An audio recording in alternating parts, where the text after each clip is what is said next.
Olá, meus amigos, um dia de muita paz para todos nós. Hoje, exatamente 22 de julho de 2024, estamos nós reunidos para estudarmos a obra Memórias de um Suicida. Vamos envolver a nossa irmã Narumi, que irá fazer a nossa prece de gratidão. Logo depois, a nossa irmã Aramita irá fazer a recapitulação do nosso último estudo.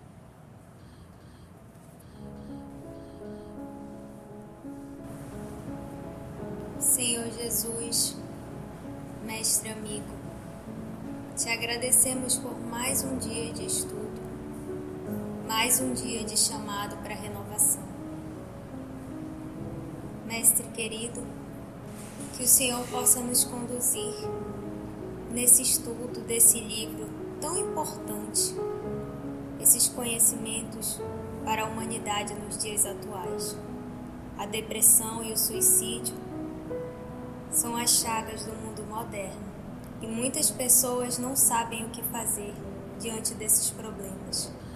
Ajuda-nos, Senhor, a traduzir os conhecimentos desse livro para as pessoas que vão escutar esse estudo, para as pessoas que estão em depressão nesse momento, passando por situações difíceis, que elas possam escutar essas palavras e esses ensinamentos e fazer nascer dentro do coração delas a chama da esperança, que essa chama não se apague, Senhor, porque enquanto há vida, há esperança. E cada estudo desse, nós aprendemos que o Senhor, o amor do Pai, está em todo canto e que a solução sempre vem, mas precisamos esperar, precisamos acalmar o nosso coração. Precisamos digerir as ansiedades, precisamos refletir sobre a nossa vida e o sentido que damos a ela. Ajuda-nos, Senhor, a ter sabedoria e que a Mãe Santíssima possa cobrir com o seu manto de amor todos os corações sofredores da terra, todos os corações que estão precisando, Senhor, da esperança, do sentido, da paz. Quantas pessoas estão precisando de paz hoje?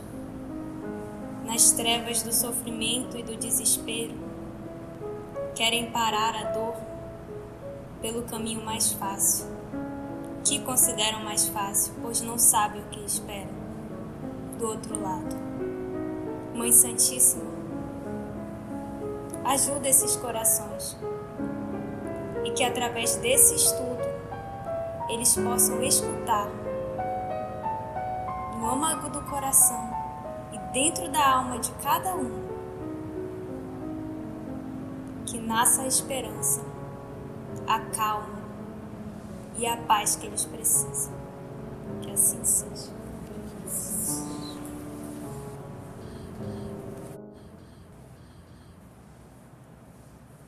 No nosso último estudo, nós vimos que o tempo de convivência que eles ficaram com os médiuns na Terra foram de 2 meses. Acampados foram 2 meses e nesse tempo de convivência eles tiveram ocasião de algumas vezes acompanhar os médiuns nas suas visitas que eles faziam, né, em corpo astral, e eles tinham permissão de ir junto. E ele disse que eles foram para hospitais, dar alento, né, animar. E qual era o papel deles? Quando tinha algum paciente que estava pensando em suicídio, eles contavam as histórias dele, o que eles tinham passado, como era no vale do outro lado.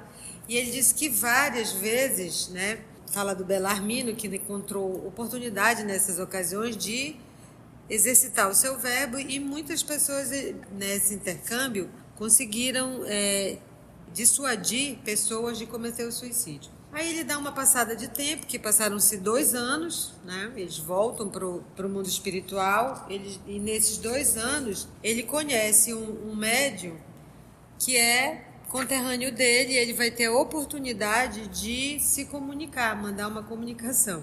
Mas mandaram um aviso para ele, que eles vão na Terra, né, na crosta, No Brasil, nada de ir para Portugal, é só para mandar uma mensagem e voltar. E a coisa interessante desse médium é que ele ficou assim apaixonado pelo mundo espiritual e disse assim que quando ele dormia, mesmo com os avisos dos mentores dele, ele ia bater nas muralhas do Hospital Maria de Nazaré e os diretores não deixavam ele entrar porque era perigoso para ele. Então vamos lá, que Jesus nos guie. A despeito, porém, de tudo isso, a disciplina dos primeiros dias prosseguiam sem alterações. Continuávamos hospitalizados, submetidos a tratamento meticuloso e exercícios complexos para a corrigenda dos vícios mentais, assim como as instruções e prática nos serviços de reeducação. Então, o fato de ter cometido suicídio foi resultado de rebeldia, pensamentos pessimistas e a única solução, a morte física. Chegando do outro lado, não existe morte espiritual. O ser pensante, a mente é do espírito e acompanha o espírito. Logo, eles precisam reeducar a sua forma de pensar, a sua forma de existir. Então, para isso, esse trabalho, como ele diz aqui, para a corrigenda dos vícios mentais. Pensamento negativo, pensamento pessimista, pensamento de derrota, revolta, tudo isso nos adoece. Então, nós temos que primeiro corrigir para nós que estamos aqui na Terra, para nós que estamos, como bem falou a prece inicial, pensando sempre em desistir, e isso se torna vícios mentais. Não vai dar certo, eu não vou conseguir, eu vou sofrer demais, né? Então, eles estão nesse processo. E ele diz, exercícios complexos para corrigir, para a corrigenda dos vícios mentais, assim como há instruções e prática nos serviços de reeducação. Então, eu preciso obter a informação, mas eu preciso praticar as informações para que elas possam ser o quê? Fixada. A gente só consegue fixar uma lição quando nós praticamos. Enquanto não houver prática, não conseguimos fixar a lição. Então, por que nós fixamos o mal na nossa mente, na nossa consciência? Porque nós fazemos o mal. Logo, fixou. Então, eu preciso refazer isso. Então, uma vez fazendo bem, uma vez fazendo bem, uma vez fazendo bem, uma vez fazendo bem, eu acabo fixando isso na minha mente e aprendo uma nova forma de viver. A nossa forma de viver faliu, não deu certo. Nós já estamos há milênios reencarnando e batendo em teclas que nos trazem dor e sofrimento. Então é hora de nós olharmos para nós mesmos e tentarmos reconstruir, refazer, dar um novo rumo. Conhecíamos já a lógica férrea, dura, da reencarnação. Por que dura? Olho por olho, dente por dente. Quem com ferro fere, com ferro será ferido. Lei da ação e reação. Ele chama isso de conhecíamos já a lógica dura da reencarnação. Se eu quero um futuro melhor, se eu quero reencarnação menos dolorosa, o que eu estou fazendo hoje? O que eu estou fazendo da minha vida? O que eu estou fazendo das minhas escolhas? Então, para eu mudar o meu futuro, eu preciso mudar o meu presente. Fantasma que apavora qualquer espírito delinquente e a um suicida em particular. Então, a reencarnação é um fantasma que apavora. Por quê? Porque eles sabem que eles são criminosos. Eles cometeram um crime contra quem? Contra si próprios. Então, é isso que a gente tem que entender. Gente, Nós estamos encarnados. A gente ainda pode mudar muita coisa. Mas a gente tem que despertar desse sono pesado, dessa acomodação. A gente às vezes escuta tantos estudos, mas quando a gente vai lá para fora, a gente não põe em prática. A gente é a mesma pessoa de sempre. A gente precisa fazer um movimento. Eu não posso ser a mesma pessoa que eu fui ontem. Se hoje eu sou a mesma pessoa que fui ontem, se eu não dei um passo, eu estou há 24 horas sem evoluir. Então, se ontem eu berrei, hoje eu não vou berrar. Ontem eu disse tolices, hoje eu não vou dizer tolices. Para isso eu tenho que estar vigilante. Por isso que Jesus diz, orai e vigiai. Então eu tenho que estar vigilante na minha conduta viciada. Eu tenho que estar atenta. Não, vai dar vontade, a cobra vai querer sair, mas você diz, opa, volta. Essa eu não quero mais. Isso eu não quero mais anuir com isso. Fantasma que apavora qualquer espírito delinquente e a um suicida em particular. E que ele, o suicida, reluta em aceitar. Eles estão doidos para reencarnar? Não. Claro que não. Por quê? Porque eles sabem que não vai ser fácil. Intimamente convencido, no entanto, de que é verdade que se impõe, que procura negar porque a teme, sentindo, todavia, que a cada dia que passa, a cada minuto que se escoa no estágio consolador no qual assistem seus guias desvelados, é por ela, pela reencarnação, atraída como um bloco minúsculo de aço pelo ímã poderoso e irresistível, e a qual, porfia, teima em afastar das próprias cogitações, sabendo a reencarnação inevitável de seu destino, como a morte o é dos destinos humanos. Tem como a gente aqui evitar a desencarnação? Não. Nós estamos caminhando para isso. Eles do mundo espiritual também estão caminhando para a reencarnação.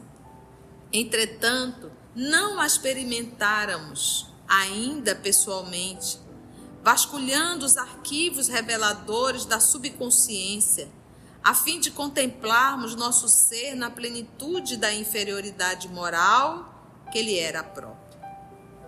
Nossa qualidade de suicidas, cujas vibrações excitadas nos torturavam. Torturavam quem? A mente, gente. Com repercussões e impressões excessivamente dolorosas. Retardava a consecução desse progresso que se verifica facilmente nas entidades normais ou evolvidas ou evoluídas. Então, eles ainda continuam aprisionados às sensações do resultado do suicídio cometido. Às vezes, nós barganhamos, menosprezamos muito o tempo. O tempo, ele é um tesouro. E o que nós temos feito dele? Então, paramos para pensar, às vezes, o quanto nós desvalorizamos o tempo, fazendo coisa nenhuma, ou besteira. Às vezes, a gente passa tanto tempo em rede social que não acrescenta nada. Às vezes, passamos tanto tempo reclamando da vida que não acrescenta nada. Às vezes, passamos tanto tempo presos ao passado que não acrescenta nada. E o tempo não para. E quando nós vamos observar, perdemos mais um dia, que é um verdadeiro tesouro para quem está cheio de débitos. Então nós temos tanto a fazer, mas tanto a fazer, que não deveríamos, em hipótese alguma, abrir mão de qualquer minuto da nossa vida. E eles também, né? Que ele diz aí que é um imã que atrai, mas eles porfiam em afastar das próprias cogitações. Não vamos falar sobre isso que faz de conta que não existe. fugindo, né? Mas é algo que não tem como. Vamos pegar o livro Missionário da Luz. Nós ali estamos lidando com a reencarnação de Segismundo. Ele quer voltar. Está programando. Ele é uma entidade comum, ele não é um suicida. No caso deles, eles tentam retardar, porque ele sabe que vai ser muito doloroso. Que procura negar porque a teme. A teme quem? A reencarnação. Sentindo, todavia, que a cada dia que passa, a cada minuto que se escoa no estágio consolador no qual assistem seus guias desvelados, que é o mundo espiritual que eles estão, é por ela, por quem? Pela reencarnação. Atraída como um bloco minúsculo de aço pelo imã poderoso e irresistível. Porque o que o imã faz? Atrai. E a qual porfiam, né, teimam em afastar das próprias cogitações, né? Eles teimam, não vamos falar nisso não, vamos retardar. Sabendo a quem? Reencarnação. Inevitável de seu destino, como a morte o é dos destinos humanos. Entretanto, não a experimentáramos ainda pessoalmente, vasculhando os arquivos reveladores da subconsciência, né? Então, eles já começaram a pensar em reencarnação, já vasculharam qual vai ser a sua reencarnação, fizeram esse movimento? Não. A fim de contemplarmos nosso ser na plenitude da inferioridade moral que ele era própria, né? Olhar para si mesmo, identificar as mazelas e ver para onde vai. Nossa qualidade de suicidas, cujas vibrações excitadas nos torturavam a mente. Voltei para fixar bem a lição. Com repercussões e impressões excessivamente dolorosas. Eles estão no Hospital Maria de Nazaré, mas eles continuam ainda estudando o livro Entre a Terra e o Céu. Nós ali estamos estudando um caso de um suicida, lembra? O Julinho. Então, o Julinho tomou um corrosivo, ainda antes de ser Júlio, e cometeu o suicídio. Foi para o mundo espiritual, sofreu as consequências, reencarnou. E desencarna, com 8 anos de idade, na praia, se afogou. Volta para o mundo espiritual, mas agora não mais para o vale e não mais para o Hospital Maria de Nazaré. Ele foi para um educandário, onde recebe o quê? Crianças. Olha só, justamente para ele não retomar a reencarnação anterior e recordar do suicídio. Mas ele reclama de uma dor na garganta. E, para surpresa do André Luiz, quando foi olhar, nós estamos falando de corpo perispiritual, que é um organismo, tinha uma ferida aberta. Essa ferida no corpo perispiritual ainda era resultado do seu suicídio da penúltima encarnação. 1 século atrás. Por isso é que ele diz, retardava a consecução desse progresso, que seria a reencarnação, que se verifica facilmente nas entidades normais, ou seja, que não cometeram o suicídio, ou naquelas que estão evolvidas, ou seja, evoluídas. A esse tempo haviam se estreitado poderosamente as nossas relações de amizade com o pessoal dos serviços hospitalares. Olha, né, estão ali, fizeram amizade. E particularmente cada grupo com os seus guias responsáveis mais diretos, isto é, médicos, enfermeiros, vigilantes, instrutores e psiquistas. Então eles têm um grupo deles? Tem, Roberto de Canaleja. Vamos lá lembrar os nomes? Roberto Carlos de Canaleja. Tem mais. Alceste, Romeu de Guzmão. Irmão Teócrito. Olha a turma, né? Ora, o assistente que mais assiduamente nos seguia era o jovem médico espanhol Roberto de Canalejas, cujas peregrinas qualidades, olha lá, peregrinas qualidades intelectuais e morais observávamos diariamente. Ele e seu pai, Carlos de Canalejas, pequeno fidalgo espanhol, alma de apóstolo. Apóstolo é aquele que sai a ensinar. Discípulo é o aluno. O apóstolo, ele já aprendeu e ele sai a ensinar, tá? Essa é a diferença. Por isso que Paulo é chamado do apóstolo Paulo, porque ele foi aquele que saiu a ensinar, tá? Então ele diz: alma de apóstolo, coração angelical. E temos também quem mais? Mais Joel Stil. Mereciam do nosso pavilhão em geral e de nossa enfermaria em particular as mais efusivas demonstrações de amizade e respeito. Roberto, porém, qual era a função do Roberto? Médico. Roberto, porém, não era entidade muito evolutiva, ou seja, evoluída, conquanto fosse avantajado o cabedal de prendas morais por ele duramente adquirido através de existências planetárias.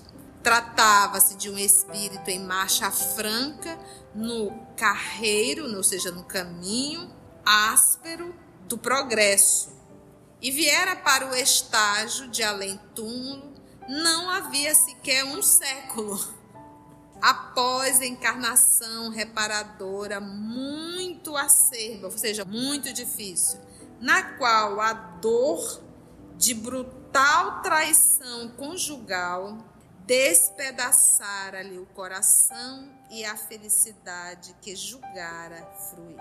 Então já estamos conhecendo um pouco da história do senhor Roberto de Canalejas.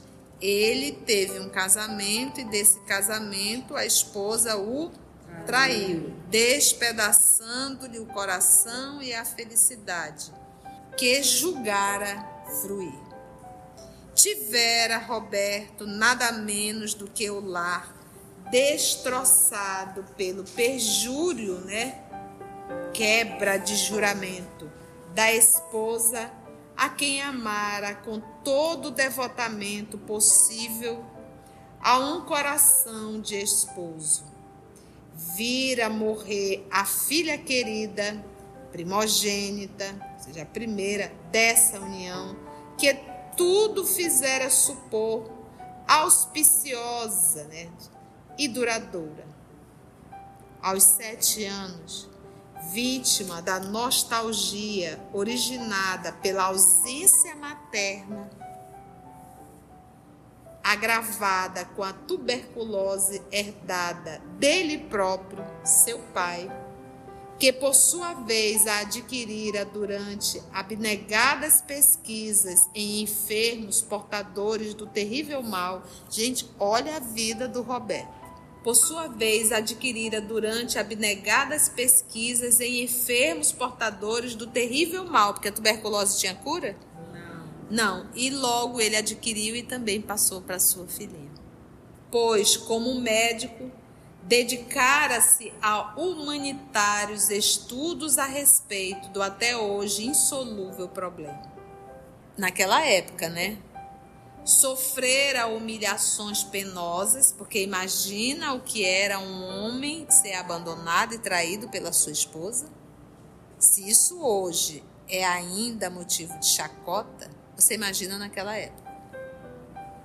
Sofrera humilhações penosas e 1000 situações difíceis por causa do casamento desigual que fizera, pois o destino levara-o a apaixonar-se irremediavelmente pela encantadora Leila, filha do conde de Guzmán, o nosso muito estremecido amigo da vigilância, correspondido com veemência pela volúvel menina, que então contava apenas 15 primaveras. A ela se unira pelo matrimônio, não obstante as relutâncias de Dom Ramiro, cuja penetração psicológica a respeito da própria filha, não augurara, ou seja, prevê feliz desfecho para o importante acontecimento. Ou seja, o Dom Ramiro era quem? O pai. Pai de quem? Da lei. E ele disse, vai lá que vai dar tudo certo? Se o pai falou isso, Roberto de Canalejas, em verdade, não passava de pobre e obscuro filho adotivo de um fidalgo generoso que lhe dera nome e posição social, mas cuja fortuna fora disseminada em meritórias obras de socorro e proteção à infância desvalida. Nos últimos quartéis do século XVII, tivera Roberto uma existência no centro da Europa, tornando-se suicida no ano de 1680. Por essa dolorosa razão, já no século XX, conforme nos achávamos na espiritualidade, ainda sofria consequências do malsinado ato de então, pois o seu drama conjugal, verificado na Espanha, na primeira metade do século XIX, mas não fora do que a experiência a que não se quisera submeter ao findar do século XVII. Esse nobre amigo, cujo aspecto grave e meditativo tanto nos atraía, aparecia no além-túmulo tal como existira em vestes carnais durante a última existência, passada na Espanha. Estatura mediana, barba negra e cerrada, elegantemente terminada em ponta, qual usavam os aristocratas da época, e acompanhada de bigodes bem tratados, cabeleira volumosa e farta, tez branquíssima, quase nívea, olhos negros, grandes, pensativos, lembrando ciganos andaluzes. Andaluz, eu pesquisei aqui, seria uma região da Espanha. E mãos longas, indicando o exercício continuado do pianista ou o mal terrível que fizera tombar seu último fardo carnal. Ele próprio revelara-me essa pavorosa síntese de sua vida durante os serões em que nos acompanhava pelas aleias, pelas avenidas mortas do parque do hospital.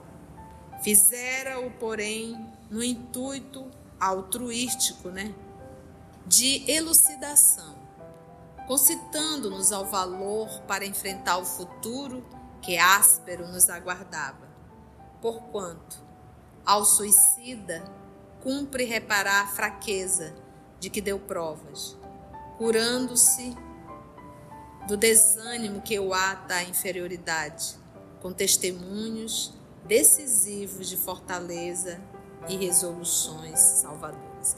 Então a gente vê o movimento do médico contando a sua experiência para dizer assim, olha, eu também já fiz isso.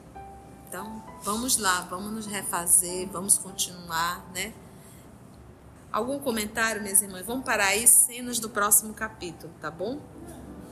Poxa. Tudo ok? Que bom, foi bom? Para você ver a traição de um ser humano, seja ele homem ou seja ele mulher, desestruturando um lar. Olha o débito que a gente acaba trazendo para a nossa vida. Tudo que nós fazemos, seja de bom ou seja de ruim, nós estaremos vinculados. Então esse é um cuidado muito grande. Eu digo que eu tenho um respeito muito grande por casamento, por família, porque sabemos da responsabilidade de um lar. Casamento não é brincadeira, casamento é uma célula divina e nós devemos respeitar na condição de esposa, na condição de esposo, E quem está fora jamais seja responsável pela separação de uma família, porque nós teremos que sofrer as consequências disso. Então, vamos pedir para a nossa irmã Aramita fazer nossa prece de gratidão.